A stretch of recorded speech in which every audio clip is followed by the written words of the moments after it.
Hello and welcome back to Bookish, and welcome to my series of videos about Black History Month.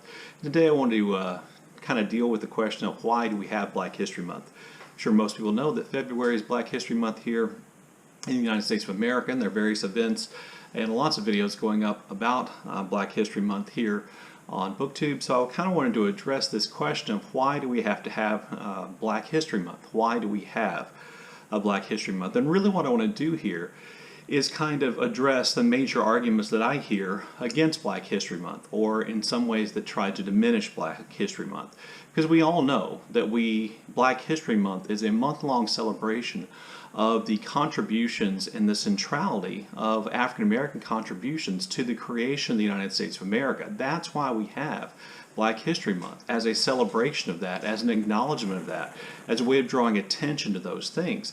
But critics of Black History Month oftentimes, put forward, one of several arguments. So what I've done here is I've just kind of organized my video around those arguments that I see against Black History Month, and then my answer. So argument number one is that we don't need Black History Month anymore because Black History Month has already served its purpose. That we acknowledge the contributions of African Americans already, that it's already integrated into public school curriculum, that we have statues to Martin Luther King, and we have a Martin Luther King Day, and everybody knows how horrible slavery was, and some people would argue that we've moved past racial discrimination against African Americans in the United States of America, which is obviously not true.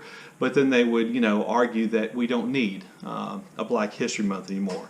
And my answer to that is the 1619 Project.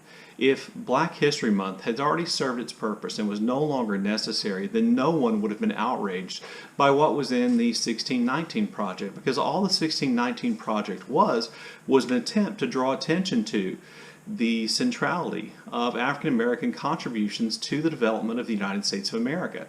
And yet, when the 1619 Project came out, and still today, it is seen by many as being an attack on the foundations of the United States of America and the Founding Fathers, and an attack on American history. It is not anything like that. It is a celebration.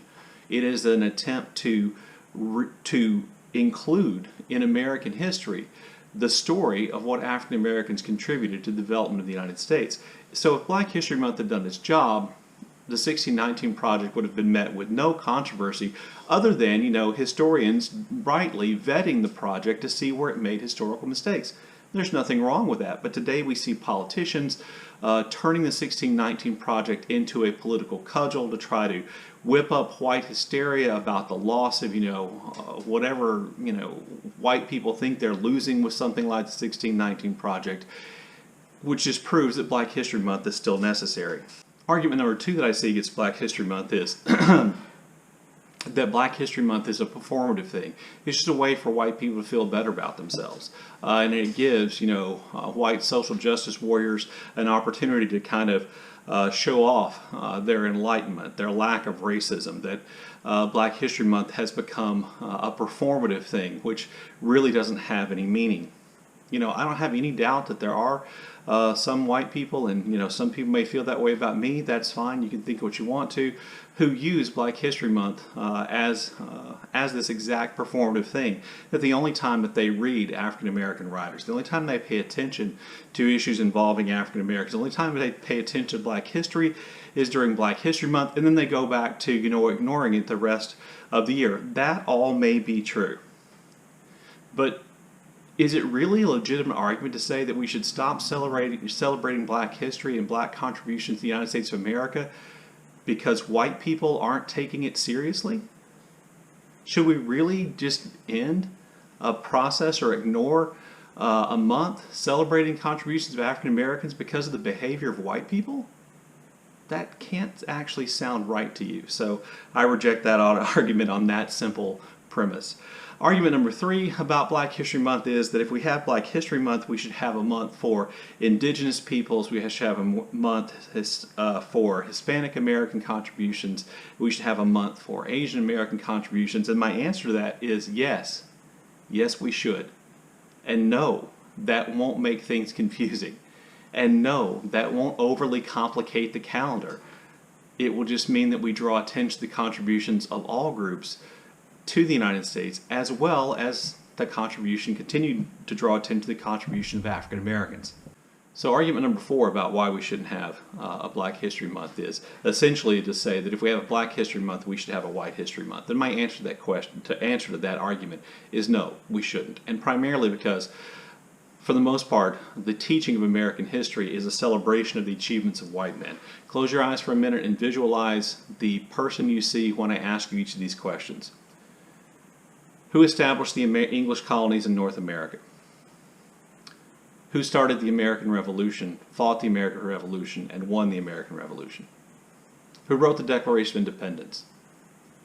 Who wrote the Constitution? Who settled the West? Who freed the slaves? Who were the industrialists and inventors who helped create the Industrial Revolution in the United States? Who fought World War II? Who passed the Civil Rights laws? So each of these topics, and that's not all of them, but each of these topics is taught throughout American history. I used to teach American history over the course of the entire school year. Is taught, and each one in a way is a celebration of white men. Because when we think about establishing the colonies, most of us think of the Pilgrims, who were white.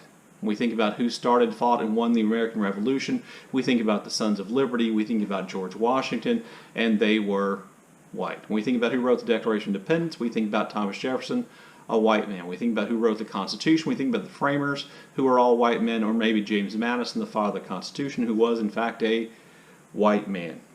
When we think about who settled the West, we think about Daniel Boone, and we think about the explorers and the pioneers, and we think about Lewis and Clark, who were white men. When we think about industrialization, the creation of the railroads, and the invention of all these things and creating the Industrial Revolution, we think of men like Andrew Carnegie and John D. Rockefeller. We think of those men, or Thomas Edison. We celebrate the achievements then of white men. We think about who fought World War II. Most of us think about Franklin Roosevelt, Dwight Eisenhower, the men who landed on the beaches at Normandy or at Iwo Jima. That's who we think about. We have a tendency then, and when we think about who passed the civil rights legislation, we give credit to John F. Kennedy and Lyndon Johnson. We have a tendency then to celebrate white men throughout American history. So, white people don't need their own White History Month, because it is celebrated and taught, and much of American history is taught as the achievements of white people. But the truth of the matter is, none of those white people succeed in those situations without African Americans, and this is one of the things which puts African Americans in the central role, in an incredibly important role, in helping the United States become what the United States has become, for good or for bad. There are no successful American colonies probably without tobacco, and there is no tobacco without the labor of enslaved African Americans. Thomas Jefferson, James Madison, George Washington were all wealthy Virginians whose wealth and their social status was based on their ownership of slaves.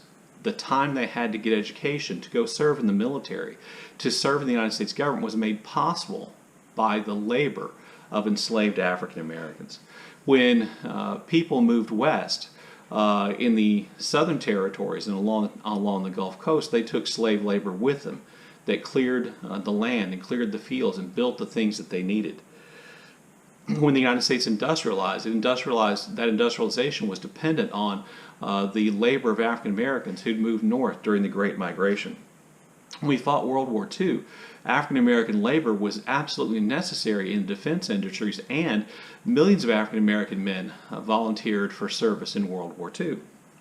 And when we passed the civil rights laws, they were not passed by white men, politicians who were eager to pass civil rights legislation. They were passed by white politicians who were dragged kicking and screaming into supporting civil rights. When Lincoln frees the slaves, he doesn't do so because he believed in emancipation. He did so, as he said, because if he could free all the slaves, and if he could preserve the Union by freeing all the slaves, he would. And that's what he decided to do. But notice his motivation is preserving the Union. So in all these things where we celebrate the achievements of white men and white Americans, we oftentimes then neglect the importance, the central role of African Americans.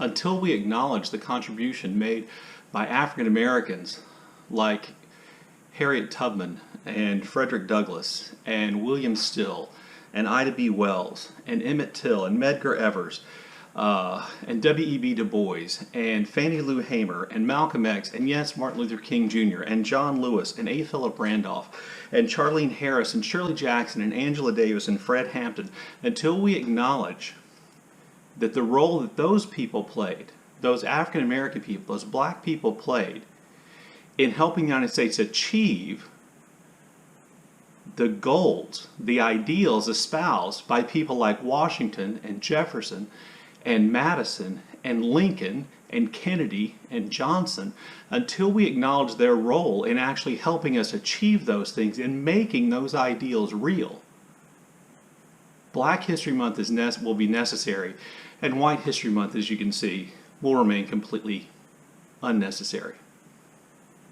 Anyway, there you go. There's my video for Black History Month this week. As always, I look forward to your comments in the comment section below, and thank you for watching.